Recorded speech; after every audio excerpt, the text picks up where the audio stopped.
প্রিয় স্বামী, আমার আল্লাহর দেওয়া সব থেকে বড় নিয়ামত হলো তুমি। আল্লাহর কাছে লাখো কোটি শুকরিয়া যে তোমাকে আমি স্বামী হিসেবে পেয়েছি। তোমার ভালোবাসা, যত্ন আর হাসি হলো আমার জীবনের সবচেয়ে বড় উপহার। তুমি সাথে থাকলে মনে হয় পৃথিবীর সব সুখ আমার হাতের মুঠোয়। তুমি আমার কাছে শুধু একজন মানুষ না, তুমি আমার শক্তি, তুমি আমার শান্তি, তুমি আমার অনুপ্রেরণা। তুমি সাথে থাকলে মনে হয় যত কঠিন পথই হোক না কেন আমরা ঠিকই পাড়ি দিতে পারবো। আমার জানা নাই আমি ঠিক কতটা সুখ তোমারে দিতে পারছি। এবার কথা দিতে পারি জীবনের বাকিটা সময় তোমাকে সুখী রাখার চেষ্টা করব। দেখতে দেখতে তোমার সাথে সম্পর্কে এতগুলো বছর কেটে যাবে কখনো কল্পনাও করিনি।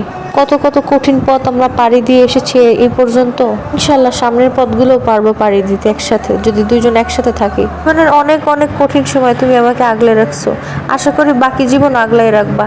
আল্লাহর কাছে লাখো কোটি শুকরিয়া জানাই সব কঠিন সময়গুলো একসাথে থাকতে পারছি। তুমি যে শুধু একজন ভালো প্রেমিক ছিলা বা একজন ভালো হাজবেন্ড তা কিন্তু নয়, তুমি একজন ভালো বন্ধুও।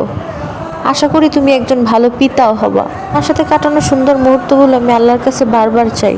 আল্লাহ যেন আমাকে ওই সময়গুলো আবার ফিরিয়ে দেয়। যখন বারবার ভুল করতাম, বারবার ভুল পথে যাইতাম, তখন তুমি আমার সাথে ছিল, তুমি আমার সঠিক পথ দেখাইতা।